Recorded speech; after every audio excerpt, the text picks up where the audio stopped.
We should be going live. Dix. You know, Dix, you got to play the horses the smart way. Save your money. The next time Vic going, I'll let you know. It'll be money from home. Money from home. Okay. We're live? Yeah, we're live. All right. Let's pick off where we left off. Welcome to the part 2 of the show where Abe is in Miami and probably pushed some buttons and ended the stream early. So that's probably on me.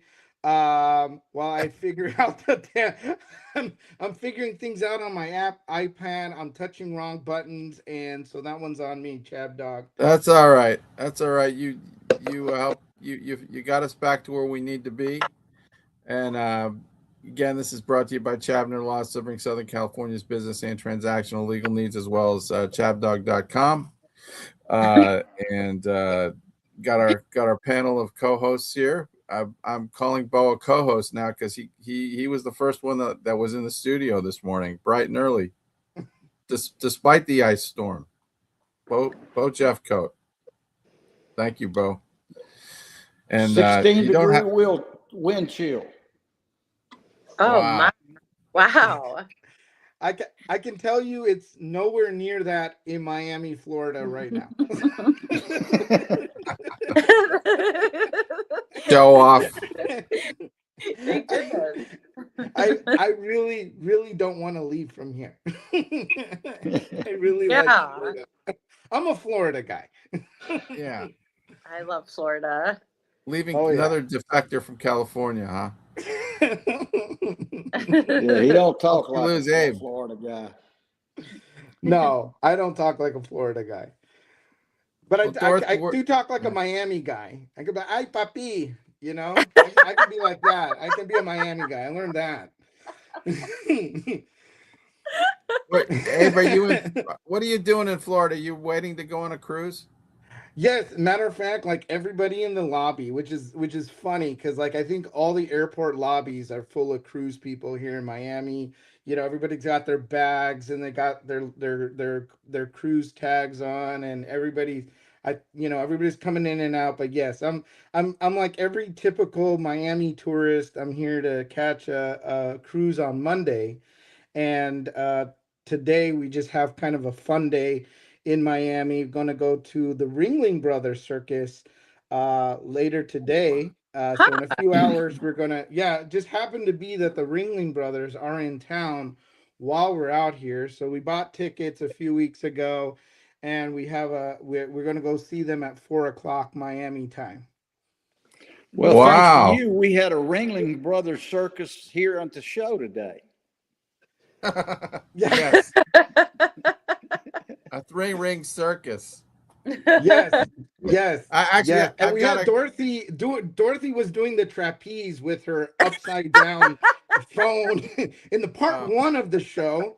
But before we really get into this, I got a great clip that summarizes what happened when our show got blown up in the first 2 minutes. Here, watch this.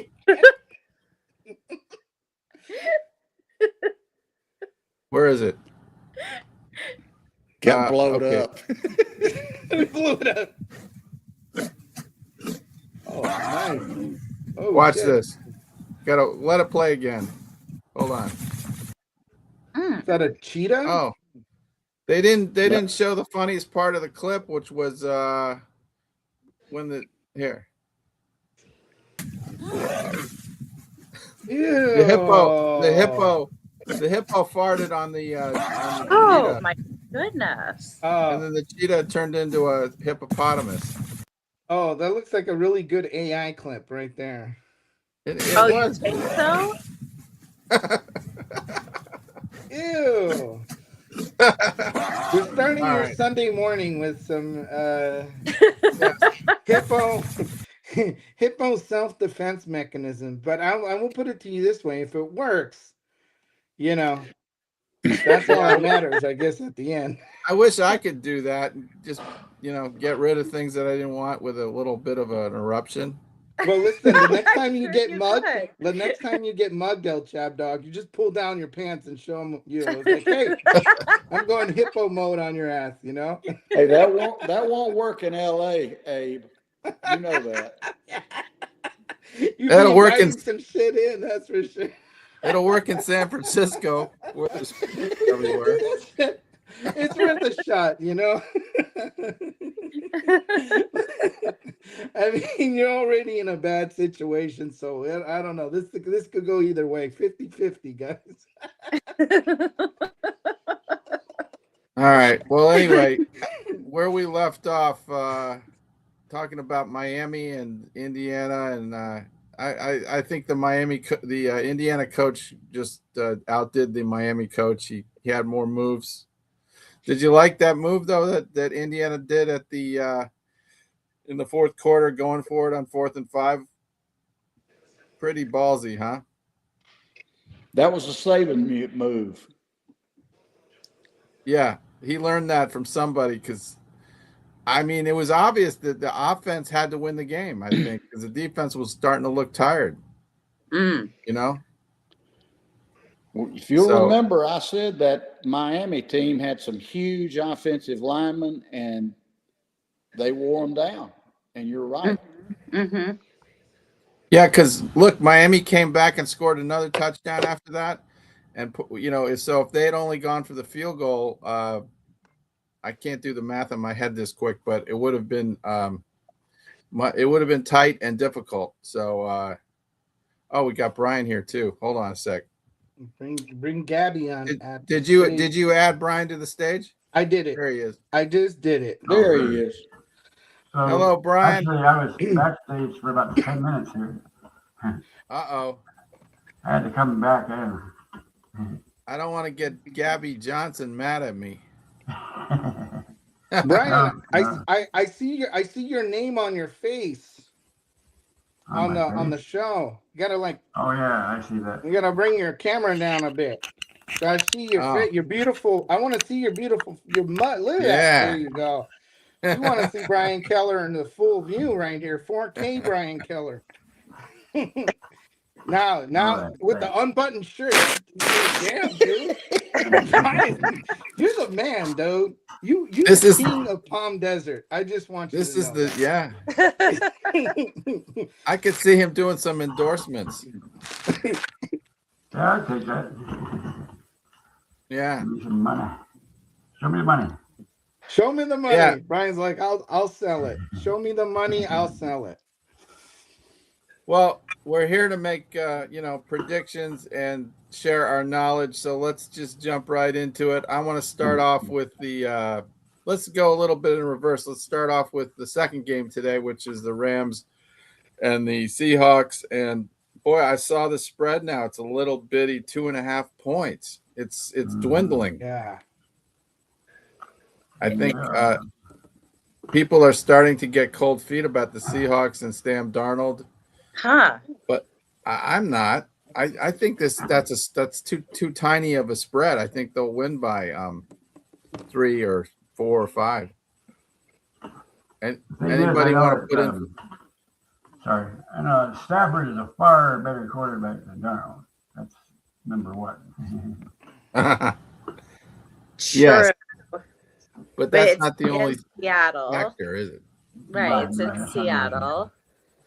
I mean, it's going to be balmy in Seattle compared to Chicago for LA, right? It's going to be like they've already been in the worst weather comparatively. Well, I think it's fine.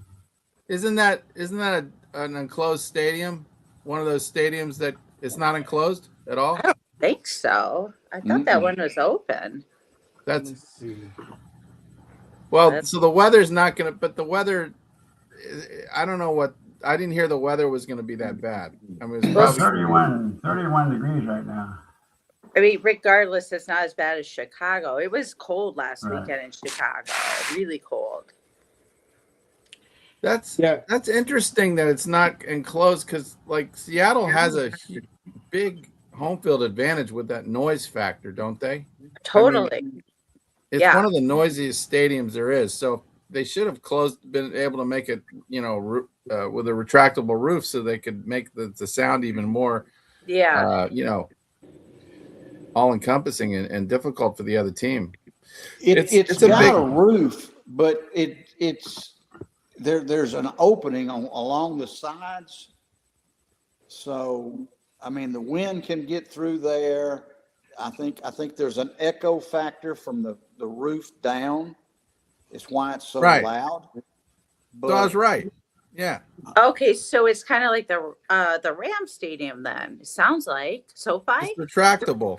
It's something like No, that. I It's don't think similar it to like is. SoFi, but with like a retractable type like roof, but it's like open, just like Bo said. That's over there in Seattle. But the weather over there is mostly going to be cloudy, and it is the winds are only about 2-3 miles per hour. Those are your gusts, so it's really no wind. Mostly overcast. Weather is about 35 degrees, so nothing as far as snow. Probably no need to even put the roof on since it's not going to rain. So weather doesn't look like it's going to be too big of a factor in this game, other than, are the California boys, if they've been up in Seattle for the last week, hopefully they're acclimated now to, the weather in Seattle. Yeah. The weather, I don't think it's going to be a big issue. I'm a betting person. I would put my money on Seattle. However, I want the Rams to win. Okay, Dorothy. But you don't sound like you're a diehard Rams fan or It's just anything. Matthew Stafford. You just I like mean, Stafford. well, and LA's like my home now, so Yeah. I mean, it's just Seattle's hot at the right time. I think they'll probably go all the way and maybe win the whole thing. Yeah. I mean, the Seattle's definitely more competent than the Bears, and they're not going to do the same screw ups that the Bears did on the Bears had like 4 or 5 possessions where they had to gain 1 yard and 2 downs and they couldn't do it. And they don't know how to run a quarterback sneak. I mean, what's up with that? Who doesn't practice that? But they also, Caleb Williams he probably doesn't like that play that much. Darnold is a pretty tough guy. I think they'll be able to get 2 yards when they need 2 yards and 2 downs. They have a good running attack, don't they? I like Charbonnet. Zach Charbonnet's good, and then they got another guy that's pretty tough. I forgot his name, but they got 2 or 3 pretty sturdy good backs, and they got a nice passing attack. I mean, they got a good mixture of things. So that's why I picked Seattle. Actually, in my other bracket, my real prediction bracket, I took them to win it. But I think they're going to pull it out. But I you can make an argument for the Rams. So I hope it's a good game. I think it will be better than I think it'll be the closest game of the day. Really? Yeah. I saw on Peacock, they've got a headline that says, NFC Championship game could be the greatest NFL playoff matchup of all time. Goodness. Wow. Could be. Wow. That's a bold statement. Yeah. Or it could be just these two teams just keep the ball in the middle, and the Seahawks win by 3 points on a kick. So Well, we'll see where this goes. They split the season series, right? Each took one, is what I understand. So, yeah. Let's Yeah, see it's gonna if be a this good game. This game's gonna be very exciting. It's gonna be interesting to see who does it. I picked the Seahawks in my original bracket that I have with the group, and I also picked the Patriots. So the nice thing is so far my bracket is doing pretty well until today. So let's see what happens. So the Rams could bust that part of the bracket for me today. Mm-hmm. Some guy named Aaron Schatz is on this article saying by a measure called DVOA, which stands for Defense Adjusted Value Over Average. It measures a team's efficiency by comparing success on every single play to a league average based on a situation and opponent. The combined DVOA of these two teams is the best in the last 47 years. Well, you want to explain that in English? What are you saying? This betting guy says that this measurement weighs the team's value and compared to other teams. Anyway, these are the highest combined DVOA of any two playoff teams in the last 47 years, which means, in other words, this is going to be the best game we've ever seen. Wow. In the last 50 years. Okay. Well, I'm Doing excited. the math. Okay. It sounds like a very sexy game. That's what I'm hearing. Well, Stafford and McVay spent an evening in a whirlpool before Stafford ever joined the Rams. So it better work today. Just like this clip that Bo, that you brought up, I got just for you. Here, watch this. See if you can name this movie. Big Tex Automotive Supply. Oh, I know that asshole. North Dallas 40. Yeah, they're getting in the whirlpool together. There you go. Football character development. Comes up with a story about Jesus being captain of the football team. And the apostles each played different positions, right? Judas was the coach. Nope. Judas is the one that sold the playbook to the devil's team. Oh, God. Go ahead and hear this part. Now, afterwards, Drake invites me and Hartman up to his house. What's that quarterback's name? Matt something? I got evidence of Hartman stuff. He was a singer. That's Mac Davis. Mac Davis. Yeah. It turns Baby, out baby, Drake don't get hooked wants to on me. watch, while me and Hartman do nasty things to his bouncy bottom little wife. And Nick knows it. Maxwell, really? Hey, I know. It's not your type of Telling a thing. good story I here. happen to be more of a philosopher. I like to mingle with the little people. What about Hartman? Well, you know Hartman, goody two-shoes, is fidgeting around like a one-legged cat trying to bear shit on a frozen pond. Until old Seth fixes him a couple of pink poontang specials. You know the crazy tourist drink that I fix for stewardesses? 2 shots out of that, and Hartman is shot to shit. Freaked out. I mean, I never saw a guy having so much fun and crying at the same time. Well, I'm getting money. Aha! Now wait till you get to this part. Drake now takes out a bunch of them fake dicks. Ah, Max, that's gross. Gross? Shit, gross is when you go and kiss your grandpa goodnight and he sticks his tongue down your throat. Ew. Oh my God. That bitch has got one, man, that is about 8 inches long, and it's pink, and it's got little crinklies in it. And it's got a grinder that you turn on this and go in and out. I don't want to hear any of this. I don't want to hear no more of this. Wait a minute, I'm just getting to the weird part. The weird part? The weird part? Yeah, it gets weird. North Dallas 40. That's the name of that. Yeah. Yeah. I was going to Yeah. ask my dad if he's seen that because I think that you find the Jesus analogy with the football very interesting, but then when it started getting weird, I'm not sure. You never saw that movie, Dorothy? Oh heck no! You know me, I've barely seen anything other than Oh sports. my God. Yeah. But That's it the does best look movie interesting. about football there is. Huh. It is. It's a classic. The dude's Isn't it? got those. Look at those Budweiser cans, man. Those Budweiser cans look good. Like they look like the beer tasted really good. Yeah. I know. I They're made feel of like metal. it tasted better in that can for some reason. I feel like Budweiser. Anybody ever have a Budweiser from that can, Brian? You ever have a Yeah. anybody? You have from I those have. cans? Was I it feel A long good? time ago. Was it better? Before- Was it better than today? Well, yeah, I mean, I think it was better because there was something about aluminum. You get that taste, you know. But those were a 10. And, Hey, Abe, I got a better story for you. Go ahead, Bo. You I was a door gunner on a Chinook in Okay. Vietnam. Oh man. And I'll send you a picture of the mountaintop that we used to deliver on called Swan Lock. Mm-hmm. And the first sortie we had every morning was take a crate of beer. The Australians were on top of that mountain, and needless to say, there was 5 of us in the ship. So we took 6 cases of hot beer every day off that pallet, and somebody would come up to me and say, "Hey, what was it like?" I say, "I don't know. I was drunk."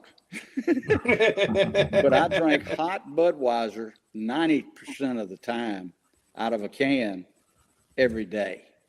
Wow. So And you I'll got send used you to a it? picture of the mountain. You got used to it, huh?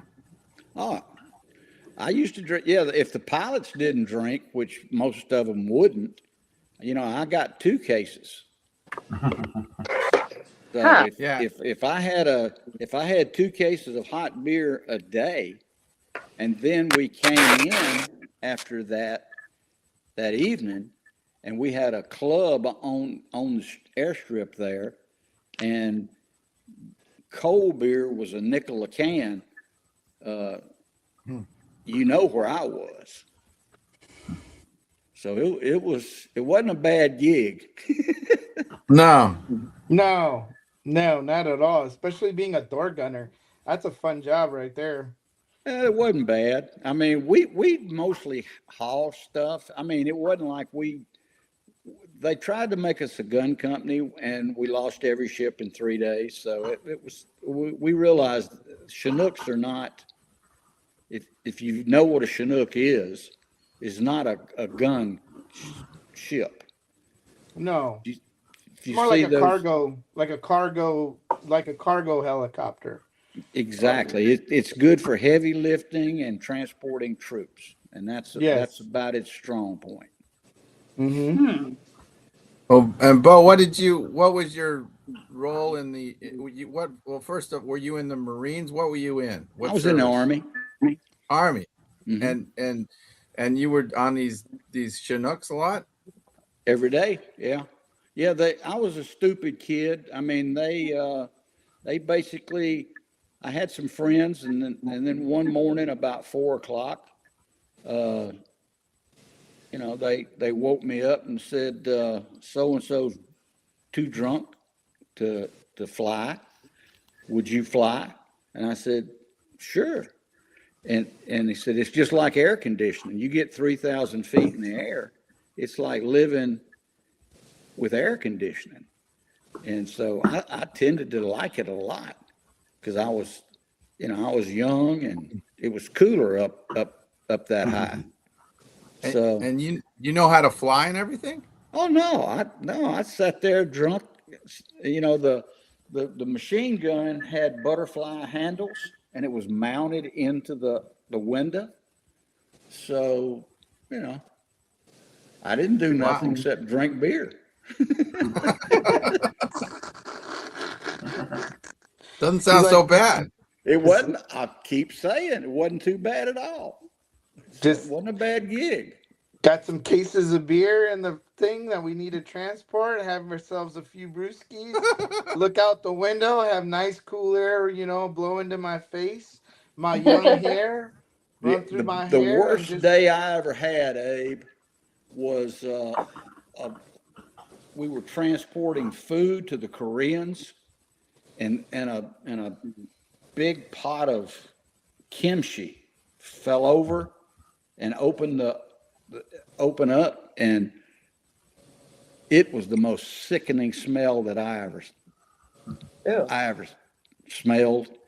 Kimchi. And What's kimchi? it's cabbage that they buried underground and let it rot, Ferment. and Oh my they God. eat it. It's a delicacy to the It's very Koreans. healthy. It's very healthy for intestine. It wasn't healthy for What me. part of the upside down pyramid are we talking about when we talk about Yeah, kimchi? Oh, yeah, it's up and at the it ought to top. be right there at the bottom. It's up there. I hope they don't give that to hippos. Well, I can tell you, just smelling it, it made me thick, and when you throwing up out the window, it comes right back in. Ew. Goodness. Yeah, that's, I gotta get. they we had need a hose video down of the that. chopper. No, Hose you're down not the gonna get a chopper. video of that. Oh my God, they needed a hose down that whole chopper. Bo is throwing up on himself. That's it. And I'm sure you'll find something on YouTube that'll be similar. I'm sure. But this I'm was sure. Vietnam. This was Vietnam, not Korea. This was Vietnam. We supported the first ROC division. It was the first so we were the first aviation brigade. Is what we were, and then we supported the 9th Infantry Division, the 1st Korean Division, and several other, some Australians, and on Swan Lock, and we just moved mostly artillery all over the place. And, you know, that was about it. It was nothing that movies were made of, unless if you wanted to make one of me puking on myself. But getting back to football, Matthew Stafford and Clayton Kershaw played football on the same football team in Dallas for Highland Park. So I'm going for the Rams. I'm going for him too. I knew you knew somebody. Bo always knows somebody. I got him. Well, Dave. I'm with the Seahawks. I'm sorry. I want to see that city have something to smile about. I don't. A good team. You know, I've been there 2 or 3 times.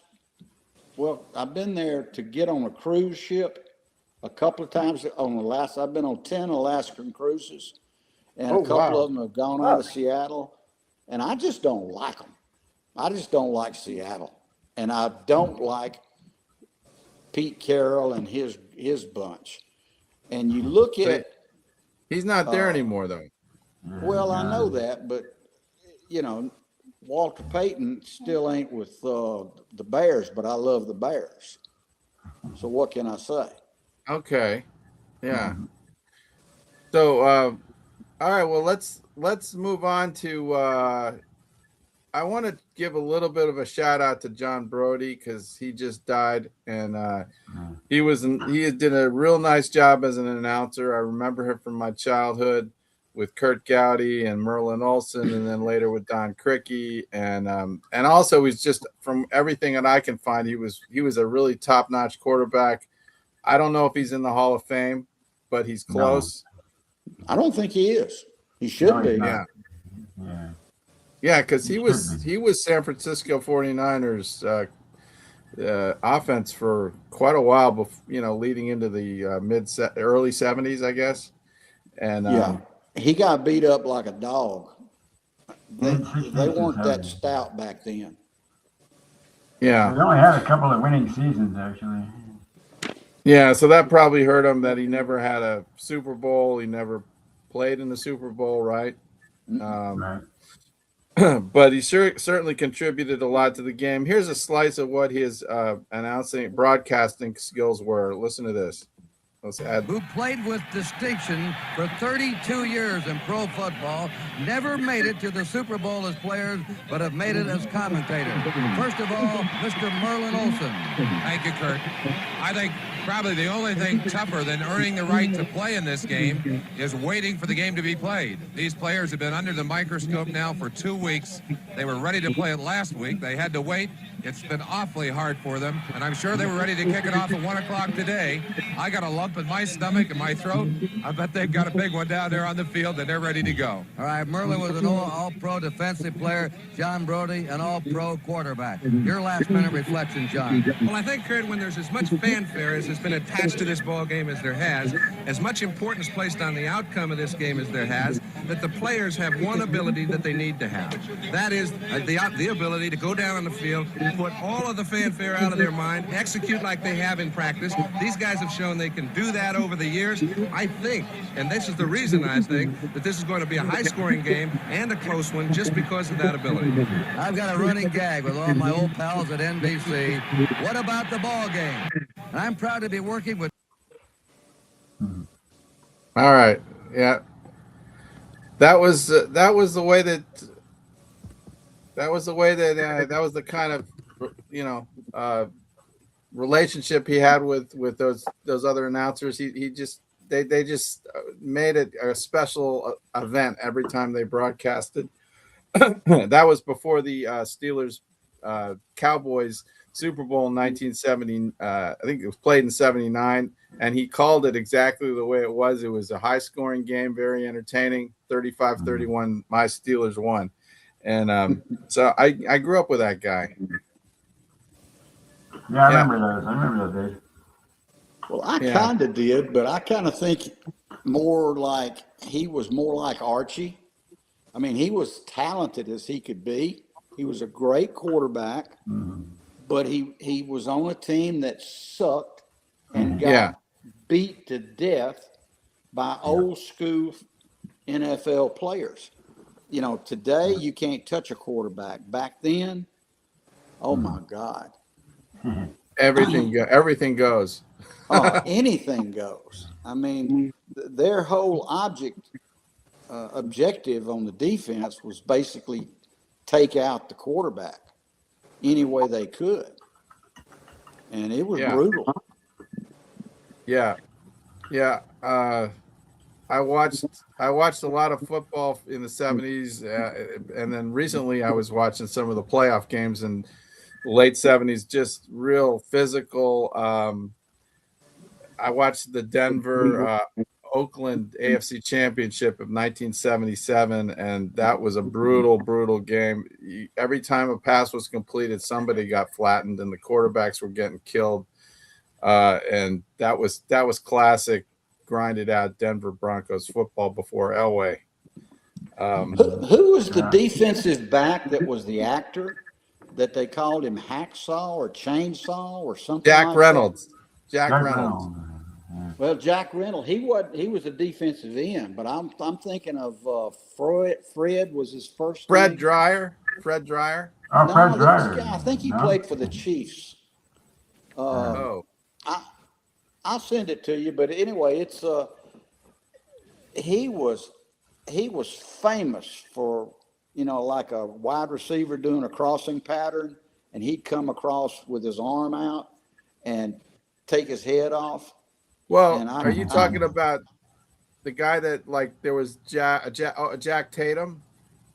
No. Jack Tatum was vicious, but the assassin. This isn't the same guy. This guy, he went on to be an actor. He's a black guy. He was a good-looking guy, and he was Hollywood material. Well, if you give me the team, I might be able to narrow that down. It was Kansas City. I'm almost positive he was on Kansas City. Kansas City. Yeah, he was famous for taking out the Oakland Raiders players and all that kind of stuff back then, back in the old days. I'll look it up. Night Train Lane or something? No, he played for Detroit. Okay. Well, Fred the Hammer Williamson. That's it. Oh, nice, Abe. Good job, Abe. He played for the Chiefs from 1965 to 1967. He transitioned to acting, starring in the 1970s films like Black Caesar and later action movies like From Dusk Till Dawn. Dusk Till Dawn, right. The black guy in that movie. His whole premise was to take out wide receivers. And Jack Tatum was just as bad. Jack Tatum and George Atkinson were tough, were mean dudes. Oh yeah. Remember what they did to Darryl Stingley? Yes. Oh. And I think that's what kind of got the hands-off approach to the way it, Yeah. you know, and Yeah, rightfully so. They just didn't call much pass interference It was back a- in those days. You know, Perfectly legal Well, hit no in such those days. thing. Yeah. yeah, it was. What were you saying, Brian? It's a perfectly legal hit in those days. It was, Yeah, did what you're supposed to do. no big deal. I saw Well, a picture of Archie. He was over at the what was it, Fiesta Bowl or something, where Ole Miss played Miami, and he was walking around with a cane, and that just shocked me. But I know he was beat up so bad with the Saints and with the Oilers till. Yeah. I mean, it was pitiful to watch these guys, and they were getting paid $10,000, $15,000 a year. Kind of happens to Joe Namath too, except he got paid a lot more. Huh? Namath got beat up too. Joe Namath got beat up a lot. Yeah, I think Archie was the first $1 million quarterback in the NFL. I think I may be wrong, but who's the guy? Joe used to play for the Raiders. Was a Heisman Trophy. Beat Archie out on the Heisman Trophy. He was an Indian. Just read about him the other day. Plunkett. Jim Plunkett. Joe Plunkett. That's it. Oh, Plunkett. Yeah. Jim. I think he might have been the first $1 million quarterback. So, All right. Well, let's take a quick break. We'll be back to finish the show up, but I do want to give a George Bush impersonator a little time here. So, Bo, you can study this, okay? Reach out to my opponents, often with a helping hand. And lately, it seems to me that no one has needed a helping hand more than former President Bill Clinton. Oh, no. Accordingly, on Friday, February 16th, at 12:30 p.m. Eastern Time, I ordered a surprise military strike against Iraq in order to move his latest scandals off the front pages. Now, let me make something very clear. There was utterly no legal or military justification for this strike.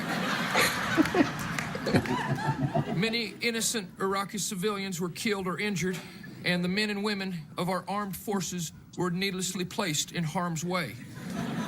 But if you look at your morning paper, you'll see the Mark Rich pardon story is on page 5, which means ex-President Clinton can now get on with his life and enjoy this wonderful 3-day weekend.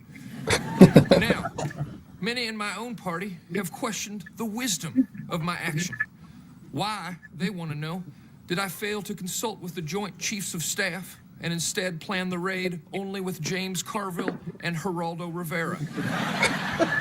Oh no. Also, Geraldo. they say Clinton's scandals are good for our party. To them, I can reply only, were Bill Clinton in my place, he would have done the same. Were he still president, he would have bombed Iraq to get his pardon of Mark Rich out of the news. I did it for him because he would have done it for him.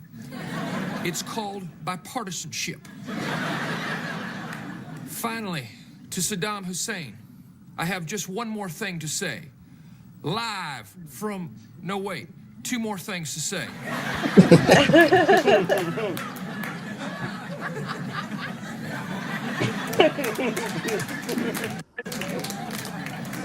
First, don't mess with Texas. Second, live, no wait. Yeah, live from New York. It's Saturday night. Yeah, it's funny. I love that show. Oh my god, that's hilarious. You could do that. You could do that, Saturday Bo. Night Live, I normally could seen do at that, this yes. time, will be delayed so that we may bring you the following address from the Oh, sorry. President of the United States. All right. Yeah. So Like, Chad where's Dog, Yeah, I got. Matter of fact, we got a comment from the show, and it's for Bo. They wanted to say, "Hey, Bo, what about Mike McCarthy? Isn't this like sloppy thirds?" Sloppy fifths. Sloppy fifths. Okay. Yeah, we got to We're not give sloppy thirds, sloppy we fifths. got to talk about this hire for about 2 minutes. I mean, it's like mediocre Mike got replaced with mediocre Mike the second, right? If you look at their playoff records, it's the same thing. It is. It Yeah. is. You know, and what's amazing to me is Mike McCarthy went in there, and when Jerry hired him, and he sat there, well, I hired Coach McCarthy because Coach McCarthy has all this experience and he has a love for the game and he wants to bring these new things into our system. And then McCarthy comes over, he says, well, I lied. You know, I got no idea what he's talking about. So he's a loser. And He is from not gonna Pittsburgh, do though. anything for the Steelers. He's a loser. I love Thank that. you for giving me so much hope. Somehow the Cowboys got worse when he got there.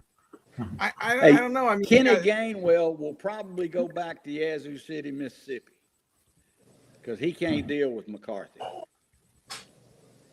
it was such a lazy pick, and it just doesn't do anything for me. It's like stale beer. I Yeah. can't deal with it. Stale That's, beer for the next 20 years. The way the that's how Steelers. that's how I feel about the Lions OC choice. I'm like, really? Who is that? It's Brian Ozo or something like from Arizona Cardinals. Like, what have they shown us that? What? Yeah, you know, if I was an owner, I think I would just honestly try to, you know, hire somebody that would excite my ticket buyers. Right? Yeah. You know, he could be a jerk, but I don't care as long as he wins. Right. But That's my jerk. yeah, That's putting butts in the seat, like Buddy Ryan. Remember him? yeah, Like absolutely. you loved watching Buddy Ryan coach a game, coaching the defense, and get into fights with the coach and stuff. It was a lot of fun. Bum Phillips, even down here in Houston, Bum Phillips could fill the seats. I mean, yeah. people loved him, and I'm gonna tell you, there's gonna be an uprising in Pittsburgh. Them people are serious about their football. Right. We can't put up with this for another 20 years. I'm No. sorry. No, they, Terry Bradshaw has got to be.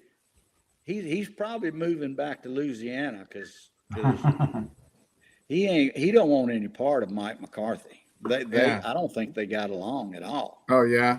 Yeah. What do you know about McCarthy's personality? I don't really. I don't. He's a yes man. He does. If the only thing that he has going for him is he had Brett Favre and he had Aaron Rodgers. That's it. And it had nothing to do with what he did. It basically it was about who he had and who the general manager was. And he had Dak Prescott. Well, yeah. yeah, and he had Dak Jerry actually Jones did to pretty take all well. the credit for getting Dak, a Mississippi State graduate, I might add. Yes. But I like Dak. He's just Dak, and he's kind of always gonna tease you a little bit with greatness, but there was a reason he was he picked in the 4th round or 5th round. He can get the job done, and Jerry and Stephen had the opportunity for 5 years to pay him minimum. I think it was 4th round draft pick, and build that team into something. And what did they do? Nothing. They added nothing, and they trade away Micah Parsons. I mean, stupid. But anyway, that's me. I'm going to shut up. But whoever Well, we got brought other up the things. idea about Mike McCarthy, just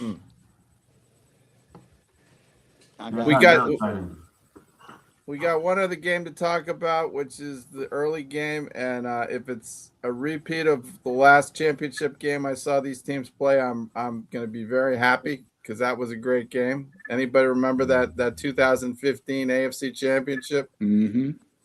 Oh, That was a hot game. You got that clip? I got the clip. It's on the for the outro clip. So let me see. I got this clip though. Let me put this on. I think this is also part of that. That's where Brady threw that long pass.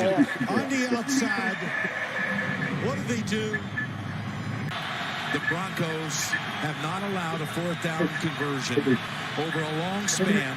The last 10 attempts Watch by this. an opponent. This one could close it out. Brady, though, goes down the field to Gronkowski, and he has the football at the 10-yard line. He was double covered.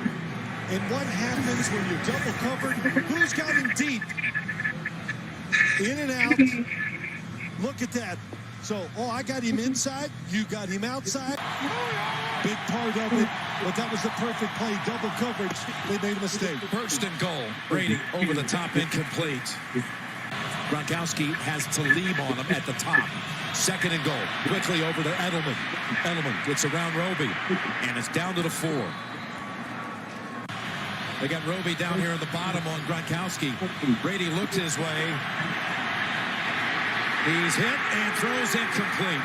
And now the AFC Championship's going to come down to this very next snap. Here we go. The 13th snap in the quarter inside the 30. With the game on the line, Brady in the pocket, end zone bound, and it is caught by Gronkowski to make it 20-18. He got away from the Denver defenders. Double covered again. Tom Brady under pressure just threw it up. So the Denver defense has to be in a little bit of shock after the 2 fourth-down conversions, the latest one going for the touchdown. But they must regroup here because one stop takes them to the Super Bowl. Here's Brady, rolling out, rolling and throwing. It's tipped in the air, and it's intercepted. It's intercepted by Roby. He lost the football back at the 20, but it doesn't matter. It was tipped by... Yep. Yeah, that did disappoint, did it? That was great. Gronk was just he was Superman in that game. Yeah. That last pass was amazing. He came out of nowhere. It looked like from the back of the end zone and just cradled that thing somehow. He came from off the field, actually. Yeah, exactly. But they planned it, I think, didn't they? They might have, yeah. Yeah, so we probably won't see anything that exciting today, but you never know. The Broncos they got a good coach, and that backup quarterback is not as bad as people say he is. He can do some stuff out there. The line is 3.5, I think. So it's kind of a tough line. But I would go with the Patriots. Mm-hmm. I had a post on my Facebook about the quarterbacks who have won the Super Bowl with backups. Yeah. Like Earl Morrall was one. Jim Plunkett was actually a backup both times he won the Super Bowl. But he was the starter, right? I mean, he played in the game. He started the seasons as a backup each year. Each time, yeah. Doug Williams didn't play until the last 3 games of the season. Jay Schrader was the starter. What about Trent Dilfer? He won. Trent Dilfer, yeah. He went 5 weeks into the season. He took over for Tony Banks. Remember Tony Banks? Rams fan. Yeah, Trent Dilfer and Jeff Hostetler, of course, famous one. Peyton Manning actually didn't have such a great year. The year that the Broncos won it, he was getting criticized a lot. He couldn't throw the ball down the field very well. But he actually came back off of the bench to towards the end of the season, replacing Osweiler, and you saw in that game, like, he barely got it done, but that just had enough. Actually, so I think, Bo, you're right that this is going to be a tough win. This is going to be a tough game for the Patriots. They're going to have to really show what they're made out of. You know, I'm crazy about Vrabel. I think he's one of the best coaches in the league, but at the same point in time, you know, Sean Payton is one of the best coaches in the league, and he'll have Stidham ready. And, you know, Peyton Manning was the best 10-yard quarterback in the country that year. What was that, 2015? Yeah. And he could dink and dunk you to death. Yes. And you know, the thing about Sean Payton is that he had that quarterback down there that nobody ever heard of from, I think it was Brigham Young, that, you know, he was the backup, but he would inflict all kinds of damage on you. So Sean knows what he's doing with quarterbacks, and Jerry Jones wanted him so bad, even when McCarthy was there. So you know, but the thing is Peyton is, like, to me, the Vince Lombardi of football. He'll find a way to win today, I think. And I may be wrong, but maybe he'll meet his match with Vrabel. But I think this is all about coaching this particular game. Okay, fair enough. I got the Broncos too. I just have a feeling they're gonna surprise you. Well, Abe picked the Patriots, right? I know you picked the Patriots to go to the Super Bowl, so we gotta pay homage to you because you're in first place right now. Yeah, I mean, as of right now, I mean, yes, I did pick the Patriots to play the Seattle Seahawks in the Super Bowl. You know, I only have one bracket out there, and it's amazing to see that, you know, it's coming a little by little, it's coming to fruition. Obviously, the Seahawks have a huge you know, uphill battle here against the Rams. And of course, the Patriots do have, you know, a huge advantage in the fact that Bo Nix isn't there. But this could also be that Cinderella story where the Broncos beat the Patriots. The Broncos are in the Super Bowl with a backup quarterback. The Broncos end up winning the Super Bowl with a backup quarterback. I mean, the whole thing could make out for a great story when when this is all said and done, if it goes down that way. Obviously, if the Patriots don't make it, then I'd be rooting for the Broncos. You know, a backup quarterback to win the Super Bowl would be a really great story. So I like that. But we'll see. I mean, you know, I think the Patriots obviously have an advantage because they're playing with all their players. The Broncos have to make adjustments to the new quarterback. That's, you know, and it's a tight, you know, and they don't have a lot of time to do that. So it's going to be interesting. I think the only thing that I like to say is that, you know, a lot of people are comparing the Brady, you know, Tom Brady, Bill Belichick to Drake May, or, you know, and the thing is to say is that, you know what, Drake May is not Tom Brady. He has nothing to do with Tom Brady. This whole team has nothing to do with Bill Belichick and Tom Brady. And for me, it's like, just let that go. Like, Brady and Belichick had their era, but this is like the Drake May show now, you know, and this isn't about what happened in the past. It's about what's happening now, and to put all the emphasis on today's New England Patriots team that has come from the bottom of the barrel back to the very top. And I think that is a huge accomplishment.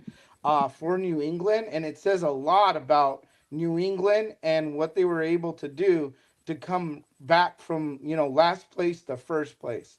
So shout out to the New England Patriots for creating a new fresh Patriot team that is amazing and has the potential to do great things and win today's game and win the Super Bowl. Okay. Boy, Very that good, just very made me good. want to vomit. And he's stuck. Hey, this game will be defense versus the offensive line, period. And Vrabel blitzes like over 40% of the time. Stidham is a pocket quarterback. Their offensive line is really, really good. And if Stidham can stay in the pocket with all those blitzes that are going to be coming, game's over. Stidham is a good quarterback. Plus, I don't think he's very fond of the New England Patriots. Right, because they got rid of him, right? Mhm. He was not that successful. Oh man. Mike's Tomlin to McCarthy is like shitting your pants and changing your shirt. Thank you, Well Read. Well, you see, Is that well read? whoever wrote that, Yeah. I like. That He's it reminds just me of like- that leopard that was biting on the back end of that hippo. Yeah, you're gonna get something in your face. All right. Well, I don't know what else to say. I think we kind of exhausted these subjects. I have one final clip, which is kind of a feel-good clip from the 1980s, and it's for more the Seahawks fans. It's like see if you can name this movie. I don't think you can, but you can try. It's got. Come here. We want to make a little presentation to the birthday boy right here, just for a minute. All right, Mick, come on, come here. Here we are. Happy birthday, Harry, from the gang. On his 50th birthday. 50. Well, at least you can read. Happy's got one P, right? Yeah. Sure. Okay, hello. Wait, come on. When you see this.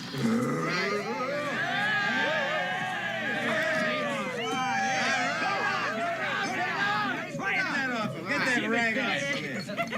This will be great with the bow tie, right? Clip-on kid. Oh, yeah. Send me in, coach. Happy birthday, Harry. Happy birthday. All right, let's dance. Come on, let's dance. All right, wait. Look out. Audrey. What? How about a dance? I'd rather have a kiss.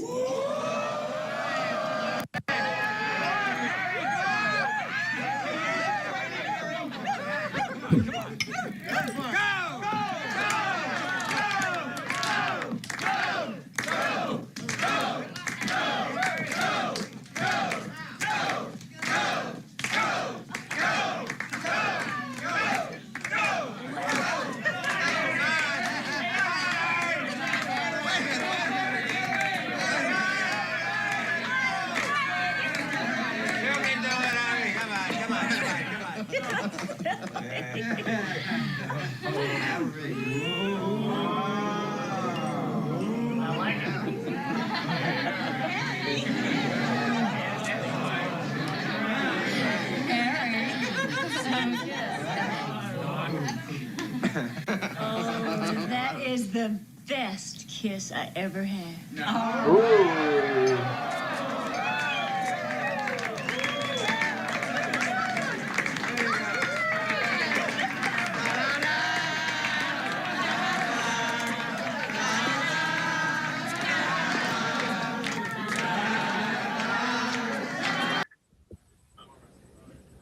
twice in a lifetime. Yes, you got it. You get How's that? you get the award for the best co-host this week. You got the movie. I had to look it up. You get the movie. The movie Gene Hackman and award. Dennehy. I just put Hackman and Dennehy in, and it came up.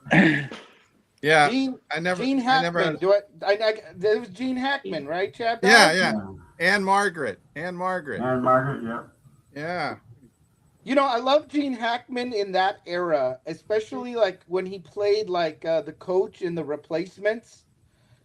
You know, Yeah. it was just he had that face. He just had In that sports face. The other good one was The Firm. Did you see that movie about the Scott Turow book where do you remember that? He played the kind of corrupt partner, the law partner. I do remember that movie. Yeah. I read the book Grissom, too. didn't Grissom write the book for that? The Firm. Yeah. Yeah. Grissom, right? John Grisham. Yeah. The book's Yeah. outstanding. This is funny. I didn't really watch the movie, but I read the book. John Grisham. The book is better. Yes, I know John Grisham. And There's John the Grisham, connection. Dude, Bo knows everybody. he was the worst attorney and became a congressman in the Mississippi Congress because he was a terrible, terrible attorney. And then he basically plagiarized every book that he ever wrote, like Mississippi Burning. That happened in Philadelphia, Mississippi. The Firm, that was all about the tobacco settlement that was given years and years ago. The guy's name was Dickie something. I can't remember but anyway, there's still rumored that there's money left over from all that. But John has left us. He is now living the aristocratic life in Virginia.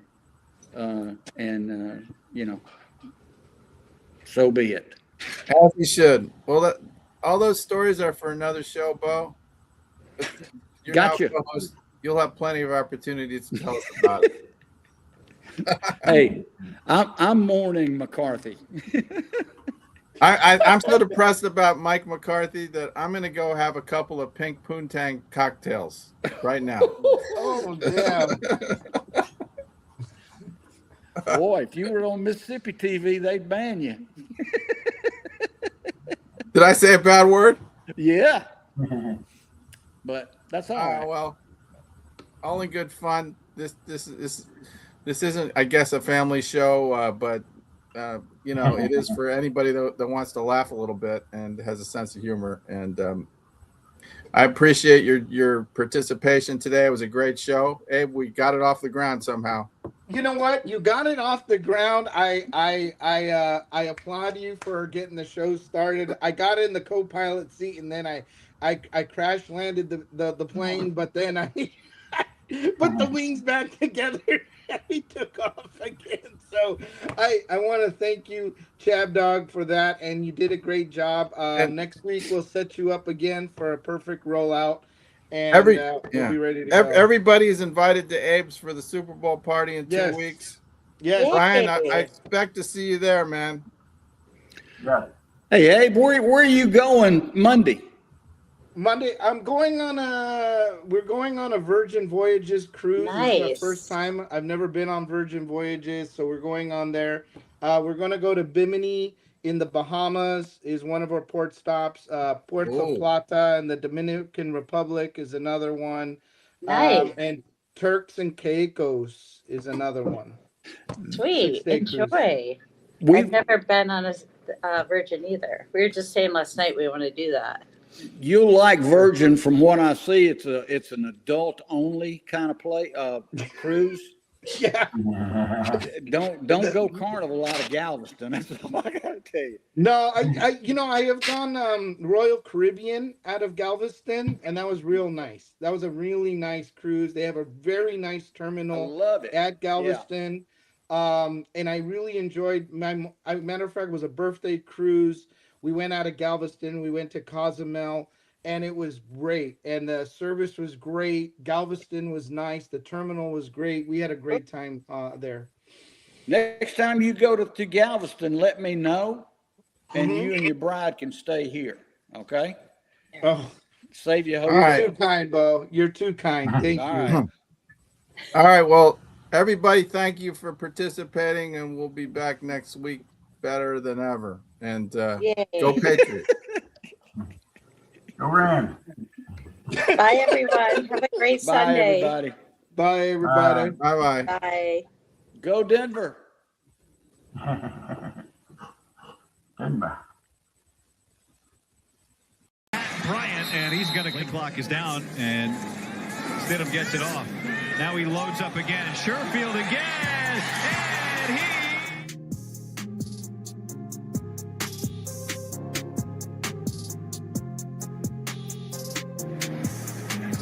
80 seconds to play in the quarter. Stidham has time. Lofts one sideline. It's caught.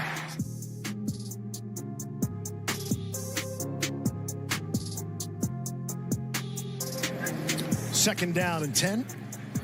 Stidham out firing on the mark. Michael Bandy. The coordinator just saw that in the NFL saying, do we have that play?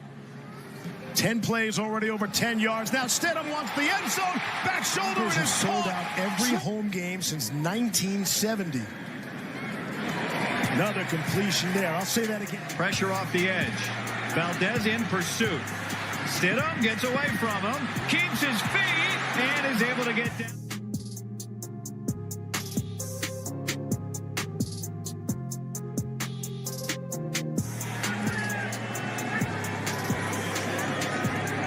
That's out quick, and it's caught for a first down to Pat Bryant. Stidham with time, patting it wide open is the tight end. It is. There is talking, there is chatter, there's activity. Stidham on the move. There's Trent Sherfield again, and a first down.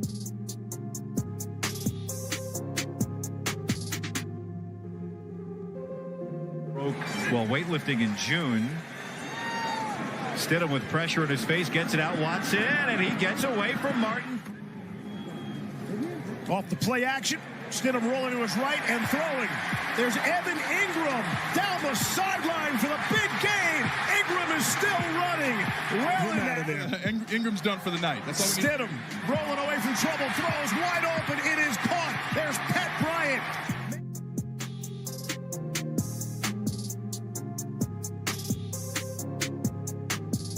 Completions, huh? Takes the snap. Cards rushing forward. Pocket collapses. Stidham squeezes through. Steps and fires.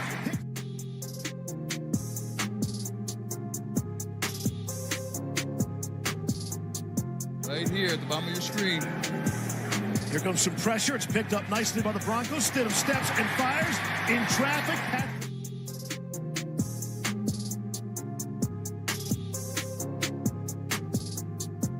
Forcing the throw. Stidham steps up on the money, and